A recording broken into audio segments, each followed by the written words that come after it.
آج میں یہ بتاؤں گا کہ حق و باطل کے درمیان مکے کے کافروں اور مدینے کے مسلمانوں کے درمیان پہلی جنگ کیوں پیش آئی تھی، جسے ہم جنگ بدر کہتے ہیں۔ یہ جنگ سن 2 ہجری 17 رمضان کو جمعہ کے دن پیش آئی تھی۔ اس کی وجہ کیا ہے؟ اگر آپ غور کریں تو آپ کو معلوم ہوگا کہ جب محمد الرسول اللہ صلی اللہ علیہ وسلم نے رب کا پیغام مکے کے لوگوں کو پہنچانا شروع کیا تو لوگ اسلام کو اپنے گلے سے لگانے لگے، اسلام قبول کرنے لگے۔ مکے کے لوگوں کو یہ بات پسند نہیں آئی۔ جو لوگ اسلام کی تعلیم کو سمجھنے کی کوشش نہیں کر رہے تھے انہیں یہ بات برداشت نہیں ہوئی اور مسلمانوں کو مارنا پیٹنا شروع کیا۔ اتنا مارا پیٹا کہ مکے کی زمین ان کے لیے تنگ ہو گئی اور وہ اپنا محبوب وطن، اپنا محبوب دیش، جہاں وہ پیدا ہوئے تھے، جہاں ان کی پراپرٹی اور زمین و جائیداد تھی، ساری چیزوں کو انہوں نے اللہ رب العالمین کے لیے چھوڑنا گوارا کیا اور ہجرت کرنے پر مجبور ہو گئے۔ حتیٰ کہ محمد رسول اللہ صلی اللہ علیہ وسلم کے لیے مکے میں زمین تنگ ہو گئی اور آپ کے لیے رہنا مشکل ہو گیا۔ آپ کو قتل کرنے کے لیے بھی آپ کے گھر کا گھیراؤ کر لیا گیا، لیکن اللہ رب العالمین جسے بچائے اسے کون مار سکتا ہے؟ آپ علیہ الصلاۃ والسلام مکہ سے ہجرت کرتے ہوئے مدینہ پہنچ گئے۔ اس کے بعد مدینہ میں آ کر کے مسلمان رہنے لگے، محمد رسول اللہ صلی اللہ علیہ وسلم بھی رہنے لگے۔ مکے کے لوگوں کو برداشت نہیں ہوا کہ اچھا مکہ چھوڑ کر کے یہ لوگ مدینے میں جا کر کے چین و سکون کی زندگی بسر کر رہے ہیں، ہم لوگ مکے سے جا کر کے مدینے میں جا کر کے ان لوگوں کو مٹا کے رکھ دیں گے۔ اس سے پہلے ان لوگوں نے کیا کیا؟ مکے والوں نے مدینے کا سردار عبداللہ بن ابی، جن کی مدینے میں دھاک چل رہی تھی، مدینے کے لوگوں نے یہ سوچ رکھا تھا نبی علیہ الصلوۃ والسلام کے آنے سے پہلے کہ عبداللہ بن ابی کو مدینے کا بادشاہ بنا لیا جائے گا۔ انصار انہیں بادشاہ بنانے کے لیے ایک جٹ ہو گئے تھے، مگر نبی علیہ الصلوۃ والسلام کے آنے کی وجہ سے یہ کام نہیں ہو پایا۔ مکے کے لوگوں نے اسی عبداللہ بن ابی کو خط لکھا، یہ آپ کو ابو داؤد اور بخاری کے اندر مل جائے گا، اور اس خط میں مکے کے لوگوں نے لکھا کہ ہمارے مکے سے کچھ لوگ آ کر کے تمہارے مدینے میں بس گئے ہیں، تم ان سے جنگ کرو، یا تو تم انہیں مدینے سے نکال دو، ورنہ ہم بہت بڑا لشکر لا کر کے، بہت بڑی جمعیت لا کر کے تم پر حملہ کریں گے اور جنگ میں لڑنے کے قابل تمہارے جوانوں کو قتل کر دیں گے اور تمہاری عورتوں کی عزت کو تار تار کر دیں گے۔ یہ خطرناک خط ان لوگوں نے عبداللہ بن ابی کے پاس بھیجا۔ عبداللہ بن ابی گھبرا گیا، اپنے لوگوں سے مشورہ کیا کہ محمد اور ان کے ساتھی مکے سے آ کر کے ہمارے یہاں بس گئے ہیں، مکے کے لوگوں نے یہ خط لکھا ہے، کیا کرو گے؟ انہیں نکال دینا چاہیے۔ تیار ہو گئے۔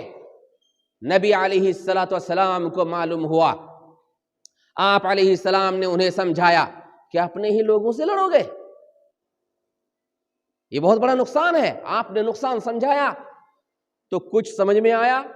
عبداللہ بن ابی کے ساتھ جو لوگ آپ سے لڑنے والے تھے وہ لوگ ڈھیلے پڑ گئے، مجبوراً عبداللہ بن ابی کو بھی ڈھیلا ہونا پڑا۔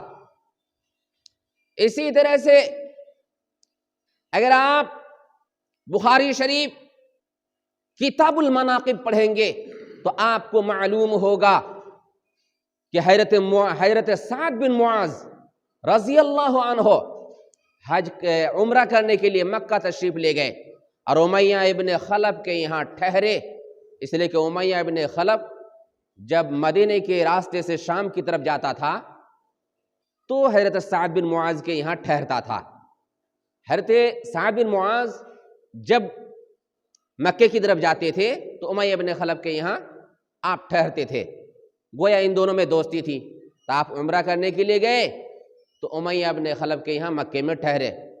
دوپہر کے وقت حضرت سعد بن معاذ امیہ ابن خلف کے ساتھ خانہ کعبہ کا طواف کر رہے تھے۔ ابو جہل نے دیکھا اور کہا تطوف بالکعبہ آمنا وقد اویتم محمدا واصحابہ، کہ تم طواف کر رہے ہو خانہ کعبہ کا حالانکہ تم لوگوں نے محمد اور ان کے ساتھیوں کو پناہ دے رکھی ہے۔ اس طرح سے دونوں میں بات ہوئی اور کڑی بات ہوئی۔ حضرت سعد بن معاذ بھی غصہ گئے کہ اگر تم ایسا کرو گے ابو جہل، اگر ہمیں خانہ کعبہ کا طواف کرنے سے روکو گے تو شام جانے کا جو راستہ ہے مدینے کے پاس سے تم لوگ جو شام کی طرف جاتے ہو تجارت کرنے کے لیے، ہم بھی اس پر پابندی لگا دیں گے، روک دیں گے، جام کر دیں گے۔ تو اس طرح کی بات ہوئی۔ اس طرح کی کئی طرح کی باتوں کی وجہ سے اللہ رب العالمین نے مسلمانوں کو جنگ کرنے کی اجازت دے دی۔ اور اللہ سے بڑھ کر کون جانتا ہے، کون جانتا ہے کہ کب کس موقع پر جنگ کرنا چاہیے؟ مسلمانوں کو ستایا گیا، پریشان کیا گیا، جنگ کرنے پر مجبور کیا گیا۔ بار بار جب ستایا جائے تو ہمیشہ ظلم برداشت کرنا یہ درست نہیں ہے۔ اللہ رب العالمین نے سورۃ الحج سورہ نمبر 22 کی آیت نمبر 39 اور 40 میں جنگ کرنے کی اجازت مسلمانوں کو دے دی کہ آپ برداشت کرنے کی ضرورت نہیں ہے۔ 13 سال تم نے مکے میں برداشت کیا، تمہارا گھر ویران ہو گیا، تمہارے گھروں پر قبضہ کر لیا گیا، تمہیں مکے میں رہنے کی اجازت نہیں دی گئی۔ تمہارا ظلم کیا تھا؟ تمہارا بس ظلم یہی تھا کہ تم کہہ رہے تھے کہ اللہ ایک ہے۔ اللہ رب العالمین نے جنگ کی اجازت دی۔ اذن للذین یقاتلون بانہم ظلموا وان اللہ علی نصرہم لقدیر۔ ان لوگوں کو جنگ کرنے کی اجازت دی جاتی ہے، کیوں؟ بِأَنَّهُمْ ظُلِمُوا، ان پر ظلم کیا گیا، انہیں ستایا گیا۔ اور کیوں؟ اخرجوا من دیارہم، انہی کو ان کے گھروں سے نکال دیا گیا۔ غلطی کیا تھی ان کی؟ الا ان یقولوا ربنا اللہ، وہ کہتے تھے کہ ہمارا رب، ہمارا پروردگار اللہ رب العالمین ہے۔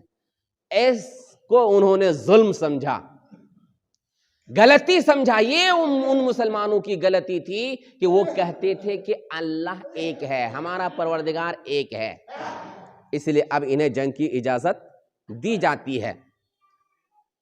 اللہ کے رسول صلی اللہ علیہ وسلم نے سمجھا کہ اب جو ہے برداشت سے باہر ہے، اب کچھ نہ کچھ اپنا پاور دکھانا چاہیے، اسلام کی دھاک بیٹھنی چاہیے دشمنان اسلام پر۔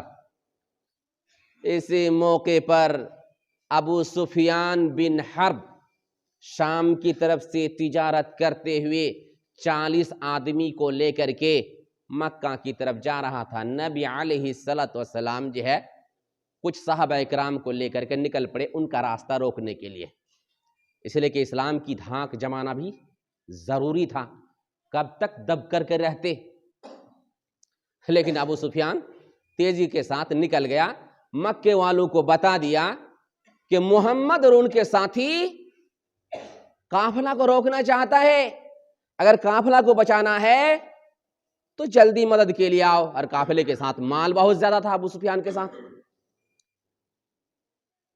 1300 آدمی مکے سے نکل پڑے. اچھا، محمد کی اور ان کے ساتھیوں کی اتنی بڑی ہمت، ہمارے قافلوں کو روکے گئے. اچھا، پتہ چلا دیں گے. ابو جہل جو ہے کمانڈر بنا 1300 آدمی کا، اور 1300 آدمی کو لے کر کے نکل پڑے. کچھ دیر کے بعد ابو سفیان کی طرف سے پیغام آیا کہ نہیں، قافلہ بچ چکا ہے، آپ لوگ واپس آ جائیے. تو 1300 میں سے اخنس بن شریک نے بنو زہرہ کے 300 آدمی کو لے کر کے چلا گیا، لیکن ابو جہل مانا نہیں، ہم لوگ واپس نہیں جائیں گے، اپنی دھاک جمانا ہے مسلمانوں پر. اور مختصر یہ ہے کہ میدان بدر پر پہنچ گئے. نبی علیہ السلام بھی پہنچ گئے. اب کچھ نہ کچھ تو ہو جانا چاہیے، مقابلہ ہو جانا چاہیے. مسلمانوں کی فوج بھی میدان میں، کافروں کی فوج بھی میدان میں آ پہنچی. لڑائی شروع ہونے سے پہلے اسود نام کا، اسود بن عبد المطلب غالباً یا حارث، اسی طرح سے سب سے پہلے میدان سے نکل کر کے آیا اور کہا مسلمانوں کا یہ چشمہ ہے نا، اس سے پانی پی کے رہیں گے، کچھ بھی ہو جائے یا تو جان دے دیں گے. غرور میں سب چور تھے. ادھر سے شیر، اللہ کا شیر حضرت حمزہ بن عبد المطلب جو ہے نکلے. اچھا، اتنا غرور، میں بھی تھوڑا دکھا دیتا ہوں تمہارا غرور کہاں تک ٹکتا ہے. چشمہ میں پانی پینے کے لیے جا رہا تھا، حضرت حمزہ سے مڈ بھیڑ چالو، مقابلہ ہوا. حضرت حمزہ نے ایسی تلوار ماری، اس کی ٹانگ ہی الگ ہو گئی. پھر بھی اس نے کوشش کی کہ پانی پی ہی لیں گے یا تو چشمہ خراب کر دیں گے. اتنے میں دوسرا حملہ ہو گیا حضرت حمزہ کا، اور وہ وہاں پہ ڈھیر ہو گیا. تل ملا گئے کافر لوگ. اچھا، اتنی بہادری، ہم لوگ 1000 اور یہ مٹھی بھر. 3 بہادر جو ہے میدان میں نکل کر کے مسلمانوں کے سامنے حاضر ہوئے اور پکارا بھیجو اپنے مقابلے کے لیے. مسلمانوں کی طرف سے عوف بن حارث، اسی طرح سے معوذ بن حارث کے 2 بیٹے، اور شاعر رسول حضرت عبداللہ بن رواحہ، یہ تینوں انصاری ان کے سامنے گئے مقابلہ کرنے کے لیے. ان لوگوں نے پوچھا کون آپ سب؟ کہ ہم لوگ مدینے کے انصار ہیں. کہا آپ سے لڑنا نہیں ہے، ان کو بھیجیے. آپ لوگ ٹھیک ہیں، اپنی جگہ شریف ہیں، ان لوگوں کو بھیجیے. آ گئے. اس کے بعد اللہ کے رسول علیہ السلام نے کہا عبیدہ بن حارث اٹھیے، حمزہ آپ اٹھیے، علی آپ اٹھیے، جائیے مقابلے میں. یہ تینوں پہلوان گئے. حضرت عبیدہ بن حارث بوڑھے تھے. گئے، پوچھا آپ لوگ کون؟ تو بتا دیا ہم لوگ فلاں فلاں ہے. کہاں اب رہے جوڑ کے. لڑائی چالو. ربیعہ کے 2 بیٹے یعنی شیبہ اور عتبہ تھے، اور عتبہ کے بیٹے ولید تھے کافروں کی طرف سے. عتبہ کے ساتھ بوڑھے صحابی حضرت عبیدہ بن حارث لڑے، شیبہ کے ساتھ حضرت حمزہ لڑے، اور عتبہ کے بیٹے ولید کے ساتھ حضرت علی لڑے. لڑائی چالو. تھوڑی دیر میں حضرت علی اور حمزہ نے ان دونوں کو ڈھیر کر دیا، جہنم بھیج دیے. عتبہ کافروں کی طرف سے بوڑھے تھے، مسلمانوں کی طرف سے حضرت عبیدہ بن حارث بوڑھے تھے.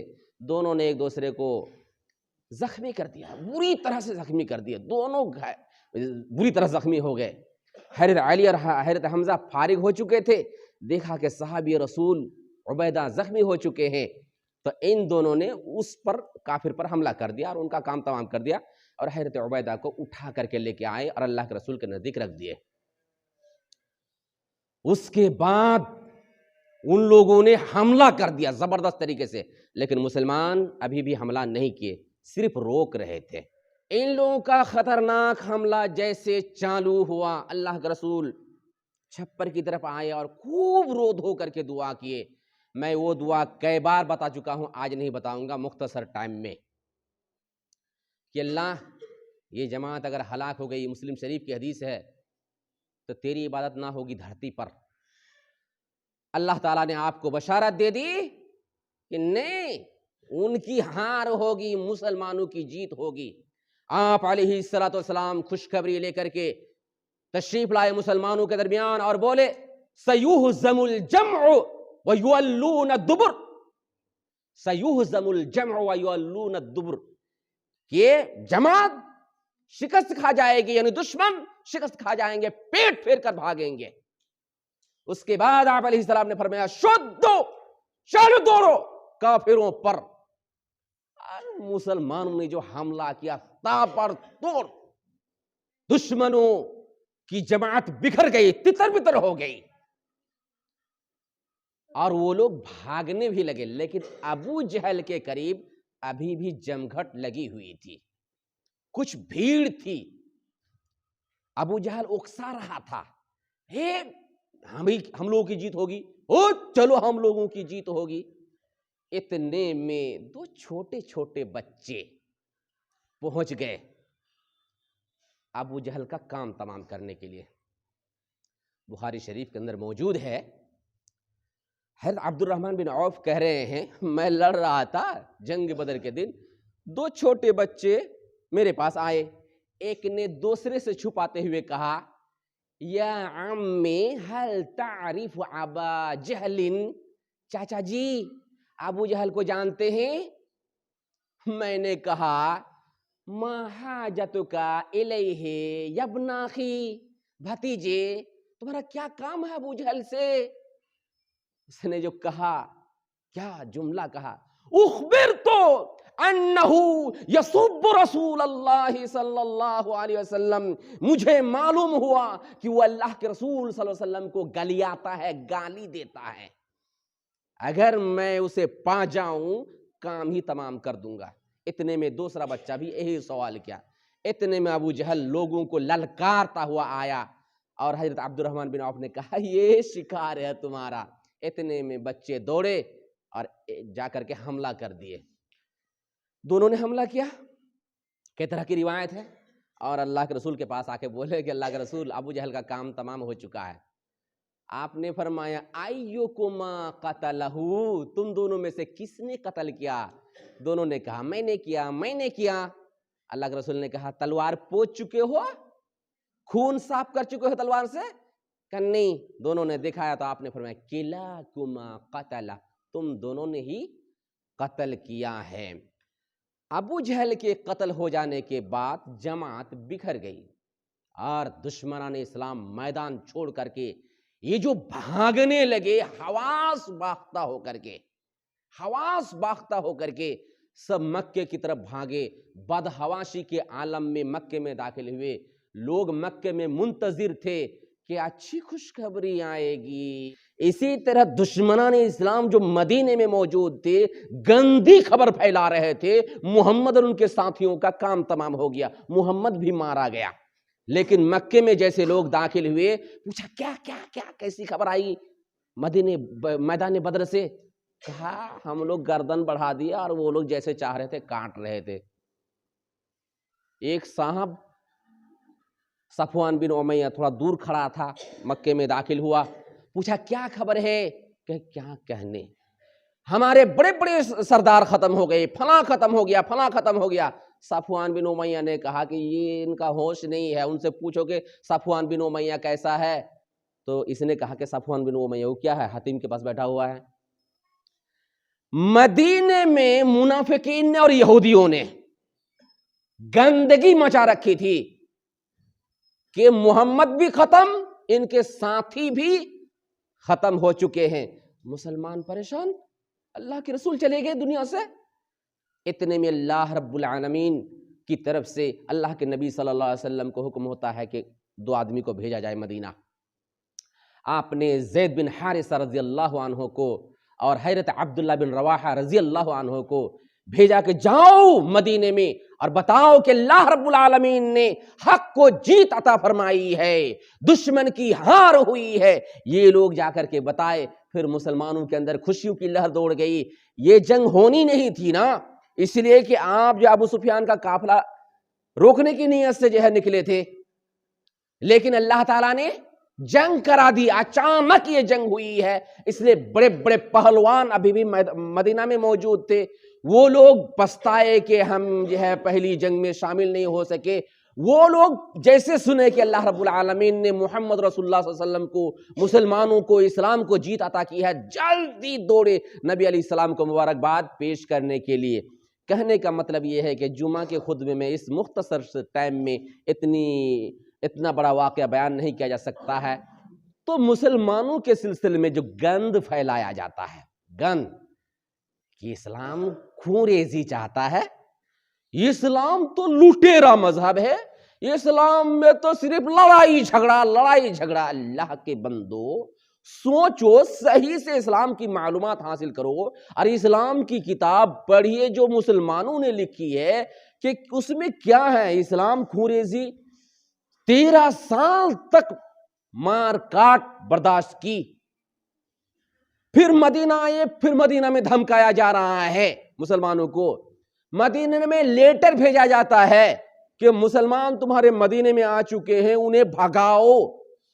اب کیا اسلام کو تو بھی اپنی طاقت دکھانی پڑے گی، تب جا کر کے جنگ ہوئی، ورنہ اسلام نہ تو دہشت گردی والا مذہب ہے اور نہ خونریزی والا مذہب ہے۔ اسلام میں ہے کہ اگر کسی معصوم کو اگر قتل کیا جاتا ہے تو پوری انسانیت کو قتل